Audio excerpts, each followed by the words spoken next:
Hello and welcome to the How to Film Weddings podcast. We are right in the middle of the holiday season, so today we wanted to give you a bonus episode.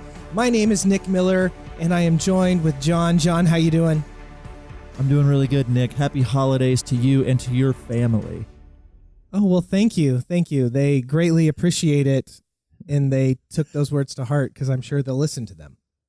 They will. And I'm very happy that you wanted to give this bonus episode to... It's more than dozens now, so it's not as funny to me to say dozens. It's like thousands of people are listening to us. So we've got, you multiply that by 2 ears per person. We're at like dozens of thousands of people at this point. So dozens of thousands of ear holes. Yeah.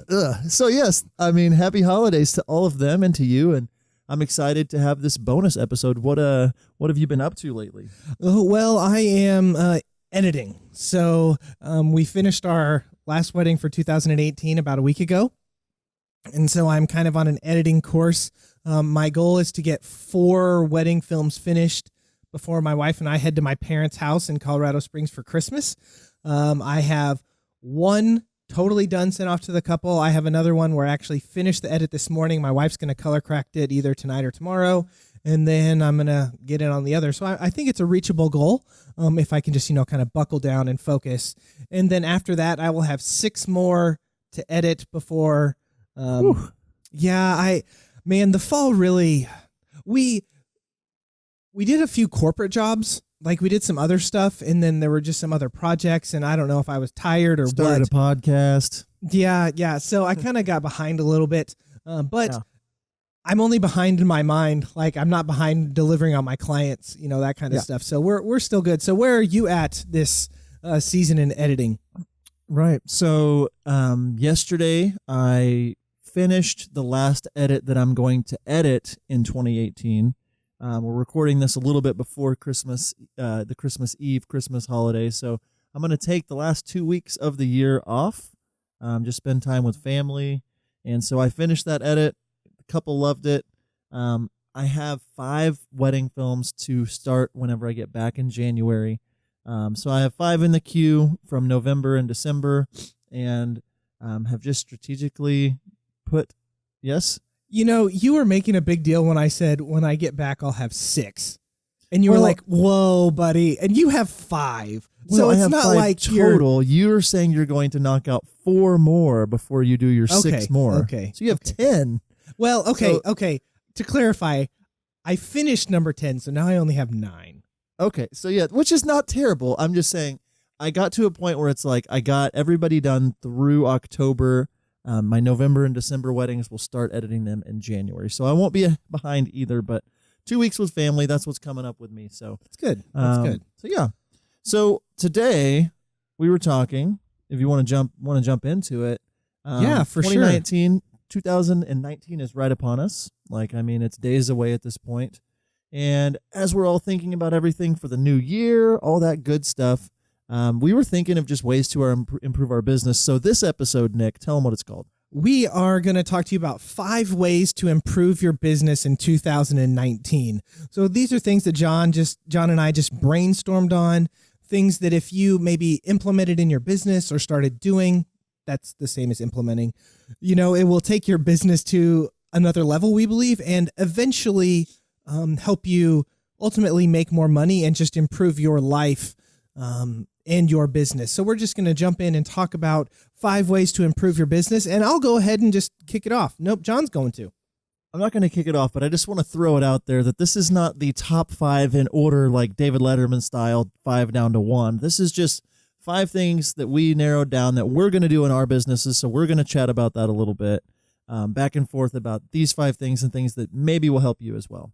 Sorry right. about that, Nick. No, good point. I was going to say that, and then I guess I forgot to say it, so thank you for... You're welcome. Yeah. So the first one that we want to talk about is really investing in yourself, in your business in 2019. And what we mean by that primarily is education type stuff for you and for your business. Yeah, like last year in 2018, I went out to Ray Roman's conference. I bought some like PDFs online from different people. I actually downloaded the course from Forestry Films, just the craft 5K, films. And I'm 12 years into this, and I just every year set aside a certain amount for education, even if it's not paid education. There's podcasts out there. There's all kinds of other things. But the main things in 2019, is going to conferences, mentorships. You're never too far along in your business to like have a mentor, have a buddy. The conferences, the podcasts, our Facebook groups that we're all involved with, just continually pushing that education. Yeah, and when it comes to education, one thing that I would really like to point out is don't be prideful. Okay, a couple of years ago, I did a mentorship with David from Forestry Films, helped me out a ton. And I'm about 10 years older than him. Okay. Mm-hmm. And a lot of the success that I am experiencing today is pointed back to that mentorship that I did with him. And so if I would have come in and be like, dude, this guy's like 25, I'm 35, no, that's weird. Mm-hmm. Like, I'm not going to do that, And so throw your pride aside. And if someone has something to teach, you can learn from them. I think a lot of businesses, that's where they really begin to flounder, and they really begin to not produce as good of stuff, is because they think that they know it all. And I've been in the business for 12 years and I know it all. No one can teach me anything. And before you know it, you're out of business in year 13. In 2019, maybe instead of investing in that new Canon lens or Sony body or Panasonic, whatever that's going to come out, take some time and invest in yourself and your business. And I know that that's like not sexy, getting a new drone is sexy, but like, sexy. I'm going to go to a conference and learn, or I'm going to hire somebody for an hour to like listen or watch my films, or, I'm going to do a mentorship. That's not something that it's just like you're proud to post that you're doing almost. And like what you're saying is don't be full of pride when it comes to it, because it's like, I've been doing this for a long time. This year we do, on our photography side, I brought in and did a mentorship with Peyton Rainey, which we had on the podcast, and like just learned a ton of stuff. And we're making more money because we took the time. She's like in her 3rd or 4th year of business, but she's killing it. She's figured out some things that I haven't. And so you can always learn. So number one, for sure, education, pushing yourself with whether or not, like pushing yourself to always be getting better every single year. As soon as you stop learning, you're going to start dying as a business. Don't do that. Number two, the second way to improve your business in 2019 would be basically, we were talking about like the amount of couples that we have, getting new couples. And what it really boils down to, point number 2 would be making extra money or making more per client instead of trying to go out and get more clients. That's about as clear as I could say it, I guess. But like the point is, instead of doing 50 weddings for $2,000, if you did 20 weddings at $5,000, that would be much, much easier. I know Nick has some statistics on how much it costs to get new clients. Let's hear about that, Nick.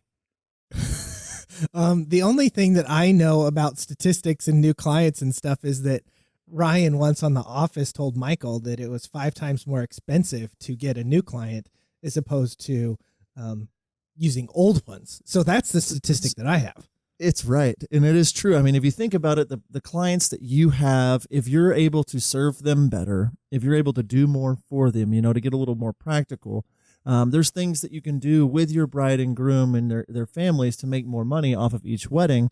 And if you're thinking about improving your business, if you have less weddings to shoot this next year, you can give more attention to each one of your clients, because time is the only asset that you don't get more of. It's a finite thing you have. So if, your post-booking sales go up $1,000 per wedding and you do 20 weddings, you've made $20,000 more dollars.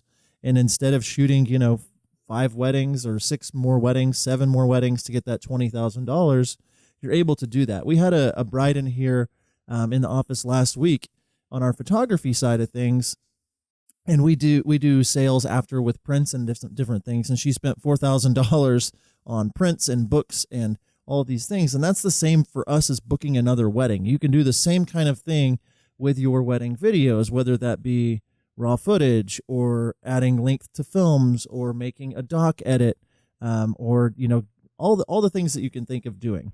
Yeah, John just kind of mentioned those, but I wanted to touch quick on maybe some things that you can upsell or add on at the end.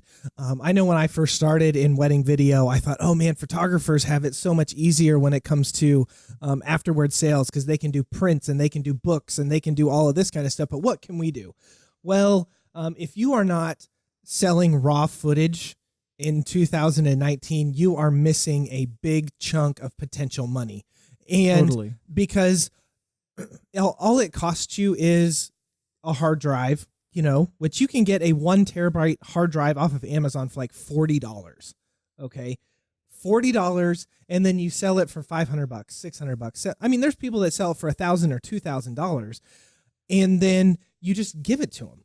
Okay. With that. And all you're really doing is it's the cost of the drive and then the time it takes to transfer it over and then mailing it to them. Okay. I would Super say easy. too, I added Dropbox this year, like where I have a terabyte. And instead of even buying the drive, I've been giving the brides and the grooms the option for $100 less to just get a link from me. It's not, as pretty as a drive in a box or whatever, but like, I've been uploading that. Before I leave the office at night, I'm uploading all my footage, and like from a wedding, the next morning it's all uploaded on the drive, and then I organize it, sort it, and send them a link where they can download it. And I've sold like 6 of those in the last month from Dropbox, as opposed to even to have a physical product. Yeah, that's great. That's a great idea. Another thing, I know John typically will say, hey, you have a 6-minute video, but I can really make for you a really good 8-minute video, something like that. So you can upsell the length of video. There's stuff like doc edits. Maybe people don't get their ceremony or their toasts or, that kind of stuff. You can add on all of that stuff. And it all depends on your business model, how you want to go about that and how you want to do that. But if you just kind of brainstorm and think about ways that you can make more money per wedding so that you can ultimately serve your clients better by spending more time with them, because you're not having, you can cut out a wedding, 2 weddings, a few weddings every year. I will say too, this year I did that in 2018, and I went from 39 couples down to 30 couples, which is still more than I wanted. And the amount of effort that I could put into every single wedding, because I had 9 less weddings, like on the other side of it, this time last year I had 21 weddings to edit. That's a 2 and a 1. At this time of the year, I was 21 weddings behind. And so to be 4 or 5 weddings in the queue right now, like it just helps with the quality of life that you have too. Which this one, I think, leads us to tip number 3 to improve your business. And I'm going to say service. And really what I mean by that is good customer service. I can't tell you how many times my wife and I show up on a wedding day, and we have worked with specifically photographers, because that's kind of who we have our in with. We have worked with primarily, maybe these are newer photographers that you can tell are really there for their shot to build their portfolio, to get them, 1,000 Instagram likes or, whatever. And you can almost sense that they care more about their image than they do the couple. Okay. Mm-hmm. So if you take that extra time and you read the situation, we all know if a bride is stressed. Okay. We all know that. So take some time and figure out, how can you problem solve? How can you help them? How can you, make their day more enjoyable, so when they look back on it, they're not thinking about how that videographer stressed them out by making them do this same shot 5 times whenever we had it after shot 1. Thinking about ways that you can serve your clients better.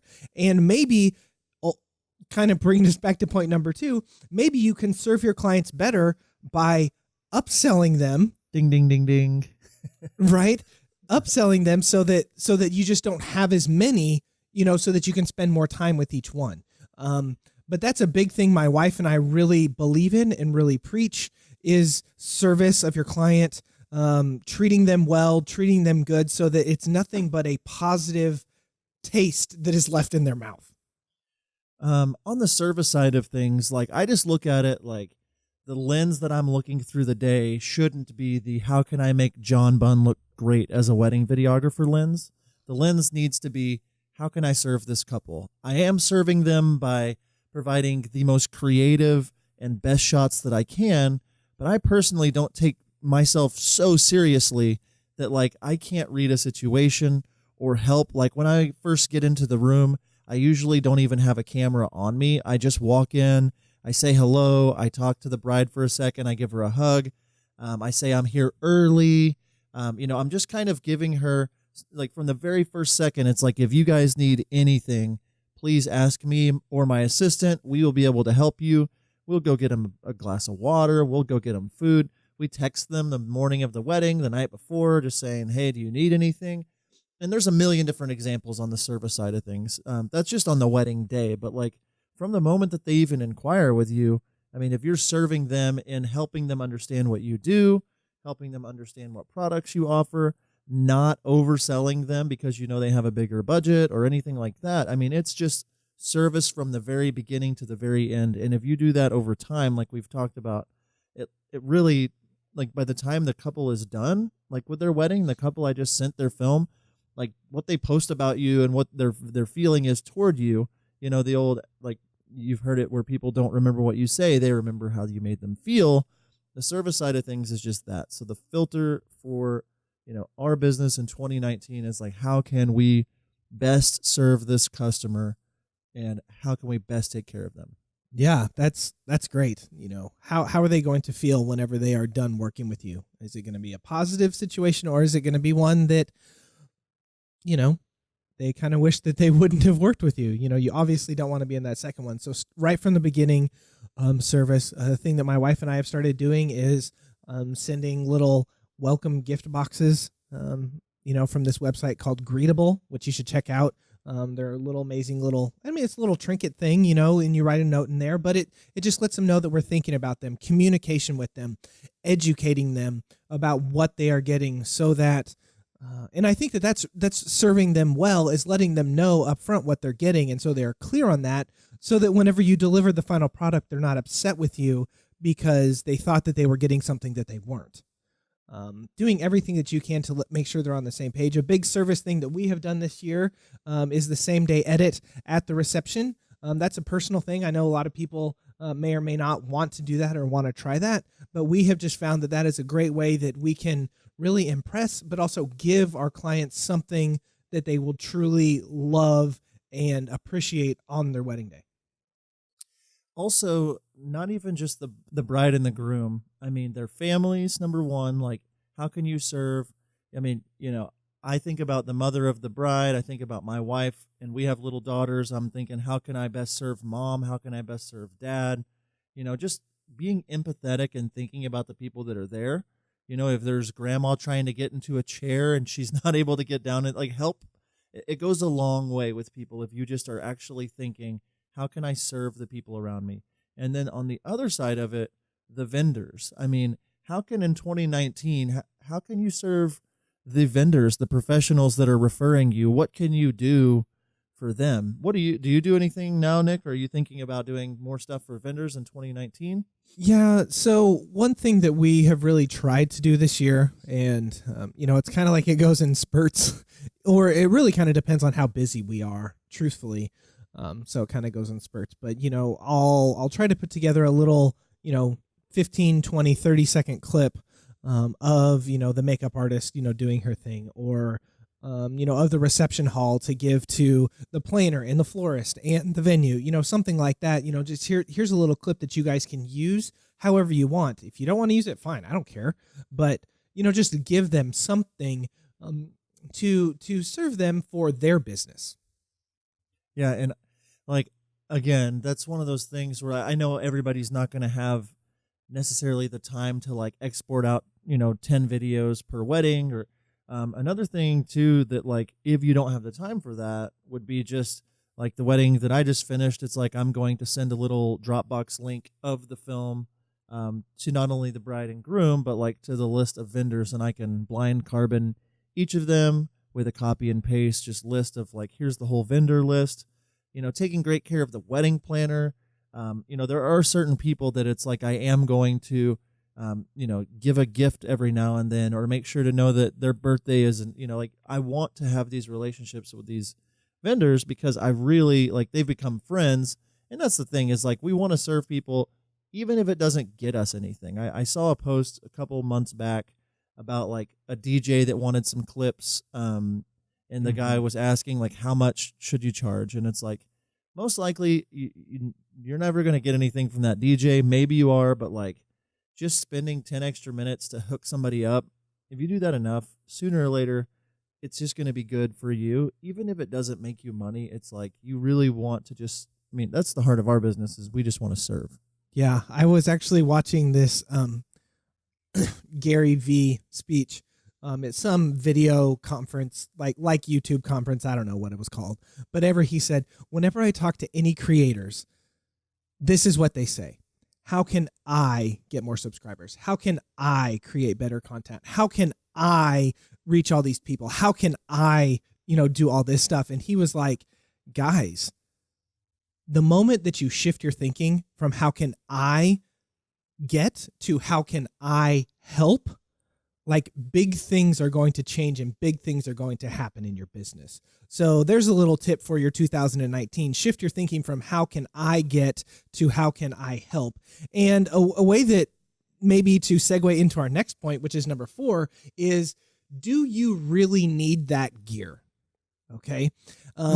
That's a big one, Nick. Right. I don't know if we want to go there. I don't think we should go there. We might lose some of our dozens of listeners. Because, as a lot of people in this community are super gearheads and they want the newest and the best and the brightest and, all of that stuff. Whenever I was doing my mentorship with David, he said, before I buy any new gear, I ask myself and my wife in our business, we talk about these 2 questions. 1, does it make my job easier on a wedding day? And 2, does this help me better serve my client? And if the answer was no to either one of those questions, then he said we didn't get it, because I don't want to make myself more stressful. And if I can produce just as good content with the gear that I already have, and it's not going to help me serve my clients, whatever, then I don't need it. So in 2019, my challenge to you is ask yourself those 2 questions. Does this make my job easier on a wedding day? And does this help me serve my client before you buy any piece of new gear? And if you decide to buy a new piece of gear, I think John has some words of wisdom for how he goes about and does that before he buys anything new.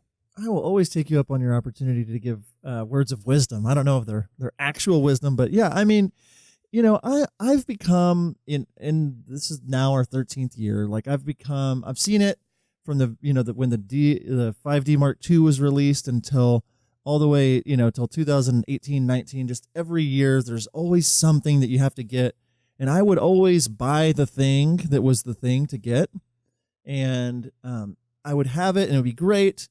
And then like the new thing would come out, and I would look back at my old piece of gear and be like, well, that's not as shiny and pretty as it used to be like 6 months ago. And like I would then fall into the trap to use my profits to buy that next piece of gear and that next piece of gear. And about 4 years ago, I like when the C100s came out, I bought C100s, 2 of them, like the week they came out, and they were like $6,000 a piece or something at that point. And within like a year, C100 Mark II came out, and I was so mad at myself because I was using 5D Mark IIIs and they were fine. I didn't need the C100s, and I dropped a lot of money whenever I really could have gotten another year out of the 5D Mark IIIs, and then I would have been able to buy all C100 Mark IIs. They just did a lot more than the C100s, and so like I just started really like taking a step back and saying, okay, do I really need this piece of gear? Like you were just saying, I would encourage you that like if you have the gear that you need to produce the kinds of films that you need for the year, you shouldn't buy anything unless you're renting it every week for several months. Like we really were looking at like the 16 to 35 since I got the Ronin And like I didn't have a wide lens. And so I rented a 16 to 35 to put on my now C100 Mark II on the Ronin because I wanted like this big wide epic, shot. And we've rented it like 9 times and we're about to buy it. And yes, I could have bought it and saved some rental money, but like now I know for sure that I'm going to use it in every single wedding in 2019 instead of buying it immediately and then having to, like justify using it or ending up it sitting in my shelf. And when I buy it, this is, I think, the wisdom part you were talking about. I never buy it new anymore. I never buy anything new unless I really feel like, I bought the Ronin S new, but that's the first new piece of equipment that I've bought in a long time. There are websites out there where you can get used gear that's still certified. I personally use Lens Authority, lensauthority.com, and I don't get paid. I've asked them if I could get paid to say it, but they told me no. they don't do affiliate links, but they put up gear that's been rented 20 or more times, and they send it back to Canon, and then they certify it for you. And so I bought my 2C100 Mark IIs for way less. And so, just looking at that gear side of things, just where can I go to get gear for less expensive? Do I have to have that new piece of gear? If you're just getting going, I understand there are things you need to get, but you don't always have to buy that brand new thing. Nick, before I move on to the last number 5, anything else about the gear thing while I was talking forever, it seemed like? No, no, not really. Yeah, just inventory your stuff. If your stuff is good and your brides like it and they like the quality and like, that's the thing is the lay person, and what I mean by that is people that aren't in the video world, like they really can't tell the difference between 8-bit color and 10-bit color. They can't tell the difference, in the Mavic Pro and the Mavic 2 Pro. Like they're not be able to see that kind of stuff. So just keep that in mind. And I know that that's hard, especially whenever you have money to spend or you think you have money to spend or this new thing and you want it. But if you want to succeed in business, you can't spend all of your money in new gear, only whenever you actually need it. And I'll say too, some of my favorite shooters use hardly any gear. They have a tripod and a camera and a nice set of lens. They're using light and they're using good audio. That could be a sub point, I guess, of the gear is like invest in things that are going to actually make your films better, not you feel like you're doing better. Like you don't need the brand new drone to be able to book a wedding. Like, I mean, it's nice to have, but like, unless you're up for an upgrade, you've used the crap out of your drone. It's like, you really just have to think about it. Like what's wise for my business when it comes to my gear, because a little spoiler alert for you. In 2019, there's going to be brand new cameras that come out. There's going to be brand new drones that come out. There's going to be all kinds of stuff that comes out. But when it comes down to it, if you've lit your subjects well, if you've composed your shots well, the cameras that you're using are high quality at this point. I mean, it's really hard to get a bad quality camera. If you have good audio, good lighting, and good composure, your films are going to look great. So, all right. So moving on, number 5 for this one for me is really big and has been every year, is just know your numbers. And what that means really, there's a lot of different things in your business that have numbers. The numbers of how much money you want to make, how many weddings you want to shoot, your Instagram follower count, your YouTube video count, your views, whatever that looks like, whatever metric that is for you, write those numbers down before the year gets here so you can look after the first quarter and say, am I anywhere near close to that number? If you say I want to only do 25 weddings and I want to make $100,000, you need to make $4,000 per wedding to bring in that much money for your business. If you're wanting to pay yourself $100,000, you're going to need to do more than that because you're going to have to factor in the cost of gear, the cost of taxes. There's lots of different things. But if you're just aimlessly saying, I'm in business in 2019 and I'm just going to book things for whatever people will pay me, you're going to end up shooting 50 or more weddings. You're going to hate your life unless you're doing something like a volume brand. I mean, it's like you really want to just know the number of things for yourself. So whether that be the money, the number of weddings, and Nick's been doing something and I've been doing something with whiteboards. I'll let Nick talk about the whiteboards, but just about knowing those numbers. Yeah. So whenever John and I kind of started talking, and planning a podcast and stuff, like he'd show me his numbers. Like he'd write down, okay, July 1st, this is how many Instagram followers I have, and this is how many YouTube followers I have, and, all these little numbers. And then he'd write down the next number in, August, and then September, and then so on and so forth. And so I started doing the same thing. And we have whiteboards, and we just write out those numbers. Like we have, this is where we actually are. And then we have goals for the year on what we want those numbers to be. And obviously Instagram followers or YouTube subscribers or Facebook fans or, like that kind of stuff.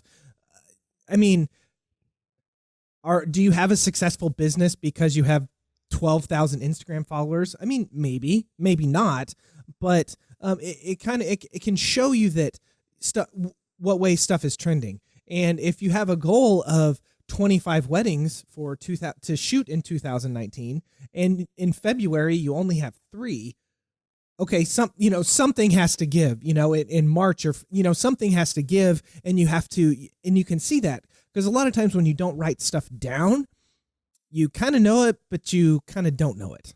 You have a hunch, or what we often do is we way overestimate where we are whenever we don't write things down. So it's just a good idea to get in that habit of each month, the beginning of the month, the first day of the month, to write down your numbers, where you are, and then kind of compare that to where you were the previous month, and then maybe where you want to go, where you want to be. And I think for like the first several years of, being in business, I would just the year would start and I'd be like, okay, I want to get, I want to book a bunch of weddings and I want to make a lot of money. But whenever the first time, I think it was 4 or 5 years ago, the first time that I really just wrote it out and said, this is how many video weddings I have. It made my decisions, it made them way easier for me for the year. Right now I'm sitting at 16 weddings for 2019, and I know that I want to do 25 or less. So I have 9 more weddings to book in the next 13 months.